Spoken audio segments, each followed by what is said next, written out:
Hello everyone, कैसे हैं आप सब। स्वागत करता हूं मैं आप सबका आपके अपने Study24 ऑफिशियल ऐप के ऊपर।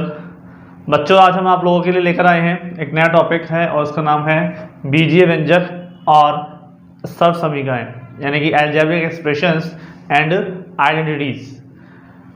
तो बीजीय व्यंजक जो होता है हमारे सामने, बीजीय से अलजेब्रा से आपको पता चल ही रहा है कि अलजेब्रा के टर्म्स हमारे पास होंगे और अलजेब्रा की टर्म्स में मतलब क्या है, एक्स वाई जेड, चर और अचर, 1 2 3 4 नंबर्स, इन दोनों को मिलाकर क्या बनता है, अलजेब्रिक एक्सप्रेशंस बनते हैं। तो इसके बारे में आज हम अच्छी जानकारी करने वाले हैं। किसी भी अच्छे एग्जाम में जो मैथ्स होती है उसमें ये टॉपिक जरूर आपको देखने को मिलता है।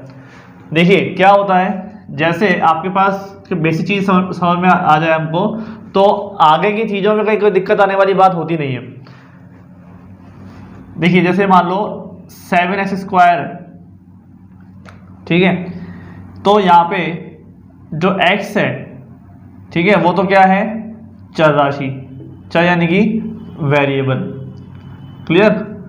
और जो 7 है वो है अचर, अचर यानी कि कांस्टेंट, क्लियर।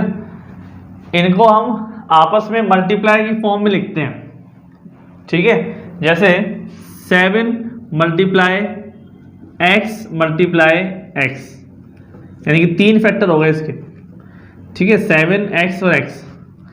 और जैसे मान लो -4/5 x है, तो उसके बाद कितने फैक्टर हो गए, माइनस अलग, 4/5 x अलग, y अलग और y अगेन वाला जो है वो अलग। इन सबको मल्टीप्लाई करोगे तो क्या आएगा, 4/5 x, y गुणा y होता है तो क्या आता है, y² आता है। अगर आपसे बात करें कि चर, वेरिएबल और अचर, कांस्टेंट, तो वेरिएबल का मतलब होता है कि जो वैल्यूज, जो ऐसे एक पद या ऐसी अलजेब्रिक टर्म्स जिसका मान हर सवाल में चेंज होता रहे, ठीक है, इसका जो मान है वो हर क्वेश्चन में क्या हो, बदलता रहे, चेंज होता रहे, उसे हम क्या बोलते हैं, चर राशि कहते हैं। और कांस्टेंट का मतलब हर सवाल में इसका मान कहीं बदलेगा नहीं। भाई देखो x है, x का मान किसी क्वेश्चन में आपको पता है कि हम 2 रख के देखेंगे, किसी में 3 रख के देखेंगे, ठीक है, तो हर वैल्यू, हर क्वेश्चन के लिए x का मान सेम होता है क्या, नहीं होता।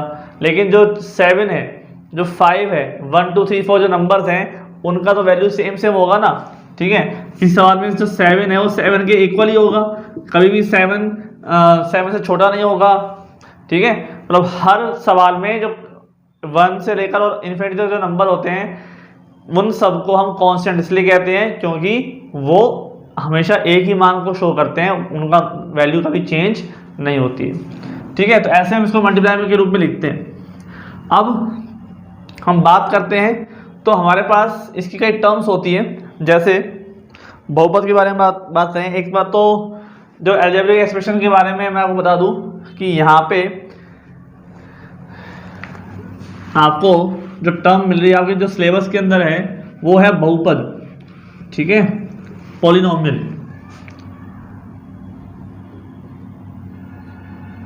बहुपद यानी कि पॉलिनोमियल।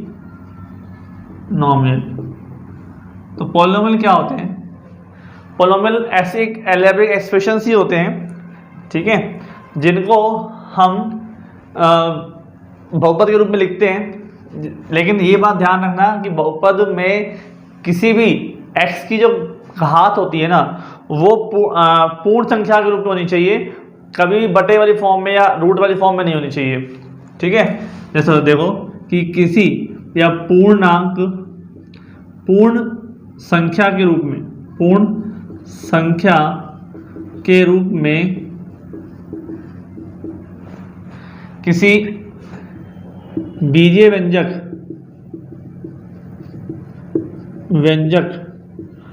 को प्रदर्शित करना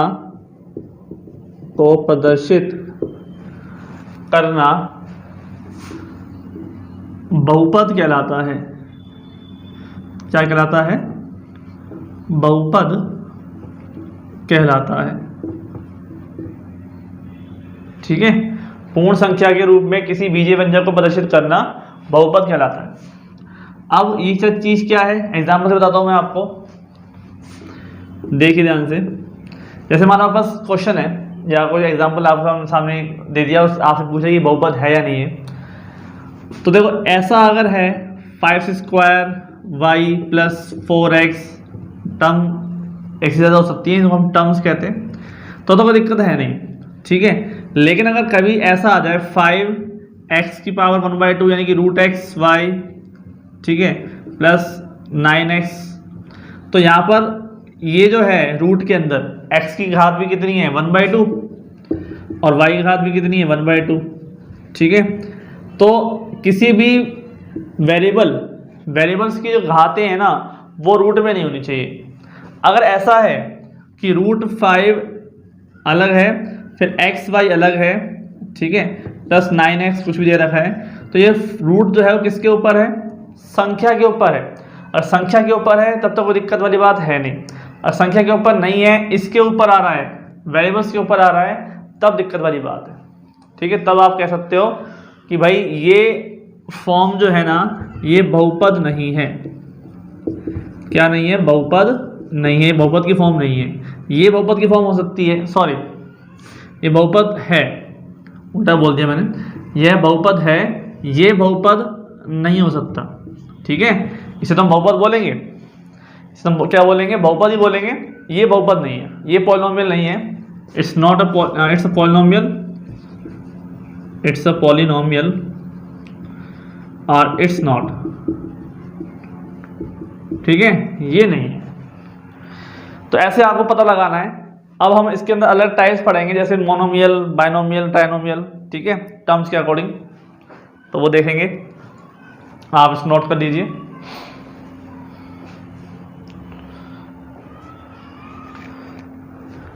ठीक है, इसको एरेज कर रहा हूं यहाँ पे।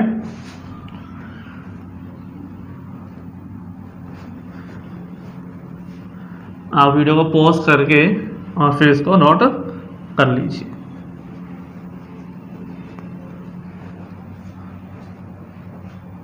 ठीक है,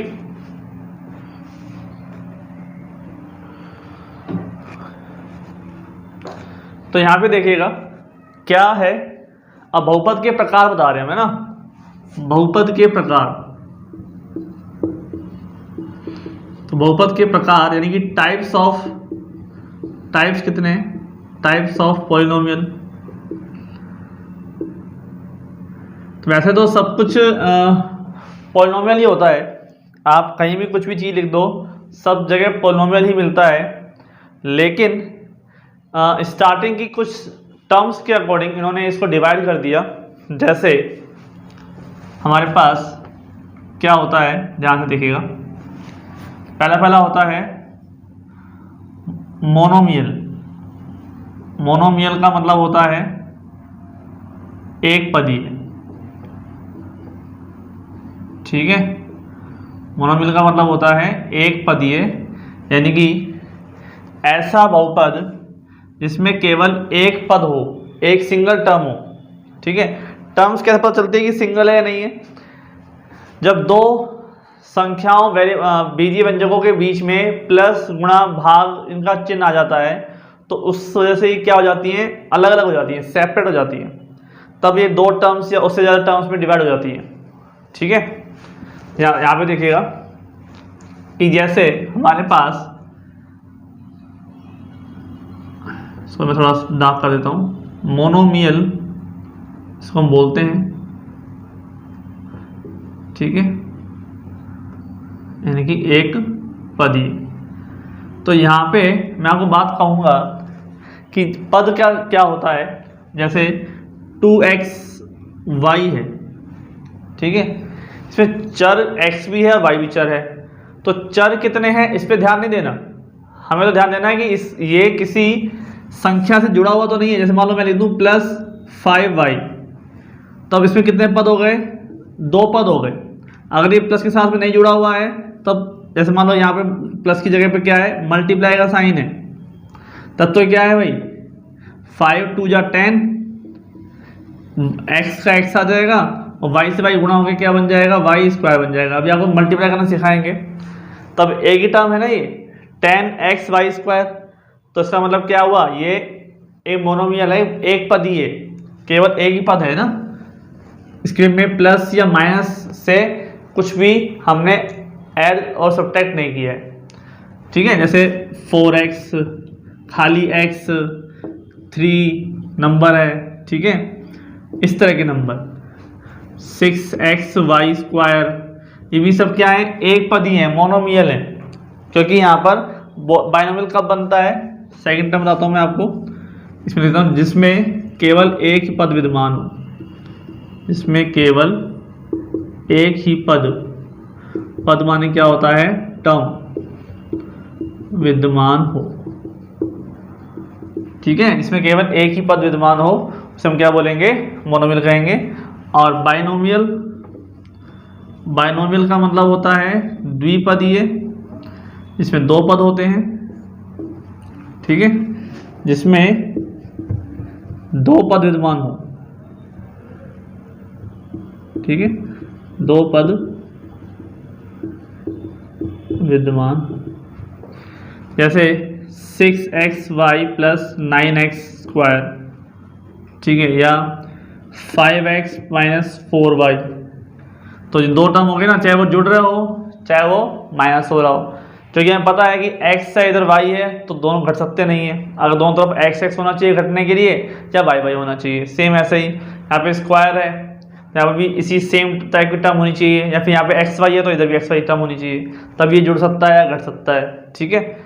तो इसके अकॉर्डिंग हमारे पास जो टर्म बनी हुई है उसमें हम ये देखना चाहेंगे कि ये दो पद ही है ना, जिसमें दो पद विद्यमान हो, दो पद, और त्रिपद का मतलब क्या हो जाएगा, तीन पद हो जाएंगे। बस ये ध्यान रखना है कि कहीं भी x या y की घात 1/3 1/4 या रूट इस तरह संख्या में नहीं होना चाहिए, ठीक है।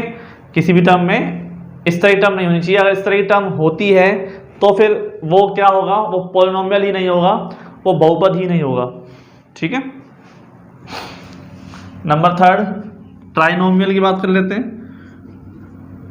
ट्राइनोमियल यानी कि त्रिपदीय, ठीक है, जिसमें केवल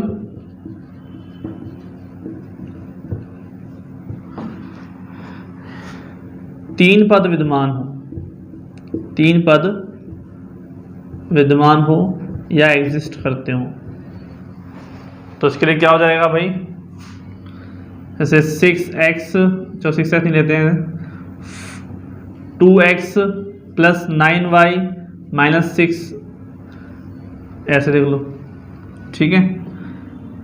45x + 7x² - 1 = 0, रहने दो, कुछ भी ले लो टर्म, नहीं तीन टर्म होनी चाहिए, आपस में सेम नहीं होनी चाहिए। मान लो यहाँ पे 7x होता है, स्क्वायर ना होकर यहाँ पे मैं लिख दूँ 7x, तो ये दोनों आपस में जुड़ जाएंगे ना, 7x और 45x दोनों जुड़ जाएंगे, कितना हो जाएगा 52x, और जुड़ने के बाद फिर 52x हो जाएगा, तो ये रह जाएगा कितना 52x - 1। तो इससे कितनी टर्म हो गई, दो तो टर्म हो गई। तो इससे ध्यान रखना है कि टर्म होनी चाहिए तीन, तो उसके लिए हर एक टर्म आपस में जुड़े नहीं, घटे नहीं, मतलब सेपरेट रहे। वैसे तो घट सकती है, लेकिन जुड़कर एक टर्म ना बन जाए। अगर एक टर्म बन जाएगी तो वो त्रिपदी नहीं कहलाएगी। और इससे ऊपर जितनी भी प्रकार की टर्म्स होती हैं उन्हें हम क्या बोलते हैं, पॉलिनोमियल कहते हैं। वैसे तो पॉलिनोमियल ये भी हैं, लेकिन इनको नाम दे दिया है केवल, है ना, इनको हमने क्या कर दिया, नाम दे दिया कि भाई ये पॉलिनोमियल, मतलब ये बाइनोमियल है, ये मोनोमियल है, ये ट्राइनोमियल है, इनको नाम दे दिया। इससे ऊपर वाले को नाम नहीं दिया, तो सबको सिर्फ एक ही दे दिया, पॉलिनोमियल, ठीक है। आपसे कोई कहे कि बताओ 7x पॉलिनोमियल है क्या, 7x पॉलिनोमियल है, तो आप क्या कहेंगे, यस और नो? आप कहेंगे यस, पॉलिनोमियल है, 7x क्या है, पॉलिनोमियल है, ठीक है।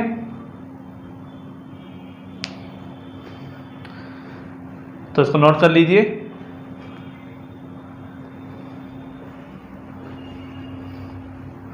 समझ में आ रहा होगा आप लोगों को, कहीं कोई दिक्कत वाली बात तो नहीं होनी चाहिए। जैसे आगे चलेंगे हम, क्योंकि ये सब क्या है, संख्याओं के आधार पर है ना, ये पदों की संख्याओं के आधार पर हमने बात करी है। ये क्या है, पदों की, टर्म्स की, नंबर ऑफ टर्म्स की हम बात कर रहे हैं, उसके आधार पर हमने इसको इन 3 भागों में बांटा है। ठीक है, तो इसको आप नोट कर लीजिए, फिर आगे चलते हैं नेक्स्ट बात पर हमारी।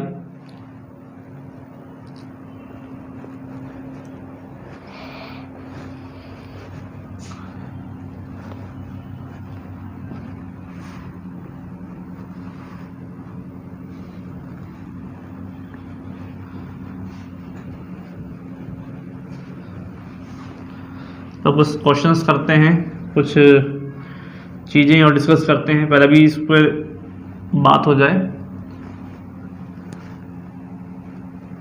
तो कितनी बात करना सफिशिएंट नहीं है, अभी तो काफ़ी कुछ मामला इसमें बाकी है। ठीक है, ये 4 से ऊपर या 2 से अधिक पदों को हम बहुपद ही कहते हैं। अब चरों की संख्या के आधार पर हम बात करते हैं। ठीक है, चरों की संख्या के आधार पर तो हमारे पास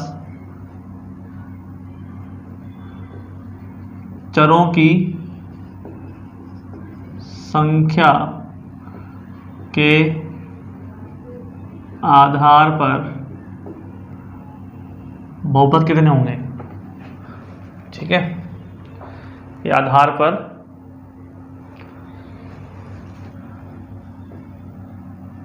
बहुपद, ये हमें बताना है। तो नंबर फर्स्ट है हमारा कि इसके आधार पर हमें बहुपद बताने हैं, तो कैसे बताया जाएगा। तो आप इस पर डिसाइड कैसे करेंगे भाई, संख्याओं के आधार पर बताना है। संख्याओं के आधार बताने का मतलब है किसकी संख्या, चरों की संख्या। तो एक चर है, द्विचर है, ठीक है, ऐसे। तो जिसमें केवल एक ही चर हो, ठीक है, एक्स अलग चर होता है, वाई अलग चर होता है, ठीक है, जेड अलग चर है। चरों की संख्याओं के आधार पर हम बात करें तो किसमें केवल एक्स एक्स हो, या केवल वाई वाई हो, या केवल जेड जेड हो, केवल एक ही चर हो, चाहे कोई सिंबल हो, पी क्यू आर एस कुछ भी हो सकता है। ठीक है, तो हम क्या बोलते हैं, उन्हें बोलते हैं रेखीय बहुपद।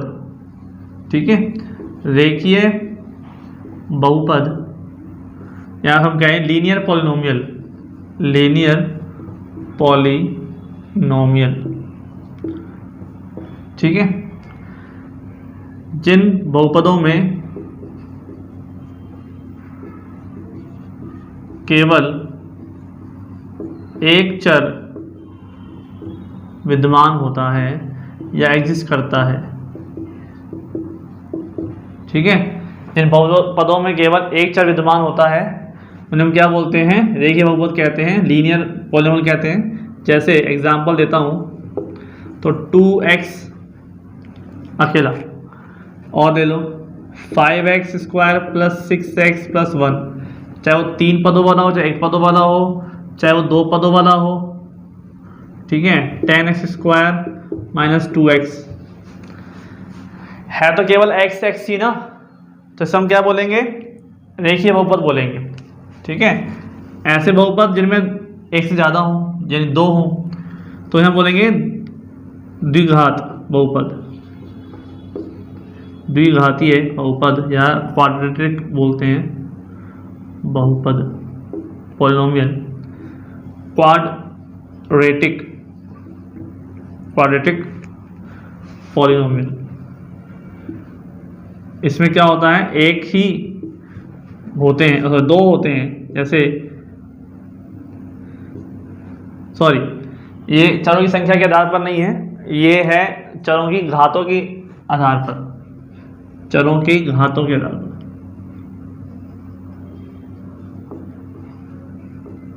ठीक है, चरों में घात होती है ना, इन बहुपदों में केवल एक, इन बहुपदों के चरों में, जिन बहुपदों के चरों में अधिकतम घात 1 होती है, अधिकतम घात 1 होती है। ठीक है, मिस्टेक थी थोड़ी सी, घातों के चरों की घातों के आधार बताना है हमें ना। तो देखिए द्विघातीय और त्रिघातीय, जिन बहुपदों के चरों में अधिकतम घात 1 होती है। ठीक है, अधिकतम घात 1 होती है, जैसे 1 है, ये नहीं आएगा, ये नहीं आएगा। मैक्सिमम पावर कितनी होनी चाहिए? 1 होनी चाहिए। ठीक है, ये हो जाएगा 6x और 5x 11x प्लस 1 हो जाएगा आपके पास 8x। ठीक है, मतलब मैक्सिमम पावर कितनी होनी चाहिए? 1 होनी चाहिए, चाहे संख्या कितनी हो चरों की, उससे दिक्कत नहीं है। जैसे आपके पास मान लो ये लिख दिया जाए, आपस ये लिख दिया जाए, मान लो 3x plus 6y plus 4z, तब भी क्या कहलाएगा? लीनियर ही कहलाएगा, क्योंकि सभी जो चर हैं उनकी घातें कितनी है? 1 है, सिंगल है। ठीक है, फिर आता है द्विघाती बहुपद। जिन बहुपदों के चरों की घात या हम कहें अधिकतम घात, मैक्सिमम पावर 2 होती है। ठीक है, इसमें आ जाएगा स्क्वायर वाली टर्म आ जाएगी। ठीक है, इसमें आ जाएगी स्क्वायर वाली term 7x square plus 4x plus 2। ठीक है, इनमें क्या आ जाएगी? स्क्वायर वाली टर्म आ जाएगी। मैक्सिमम पावर कितनी आ रही है? 2 आ रही है। और नंबर 3 है हमारा त्रिघातीय बहुपद, तो आ जाएगा क्यूबिक। ठीक है, क्यूबिक पॉलिनोमियल, तो इसमें हो जाएगा आपके पास 3 घातें हों, 6x cube plus 5x square plus 2। ठीक है, 9x cube plus 4x plus square plus 1 या 4x प्लस 1। ठीक है, इस तरह से। तो मैक्सिमम पावर कितनी है भाई? 3 है ना, तो इसको हम क्या बोलेंगे? त्रिघाती या फिर क्यूबिक पॉलिनोमियल कहेंगे। ठीक है बच्चों, तो इसको नोट कर लीजिए। आज के इतना ही रखते हैं, समझ में आ गया होगा आपको। आगे नेक्स्ट में इससे आगे वाला पार्ट लेंगे और क्वेश्चंस करेंगे अच्छे। तो आज कितना ही, थैंक यू।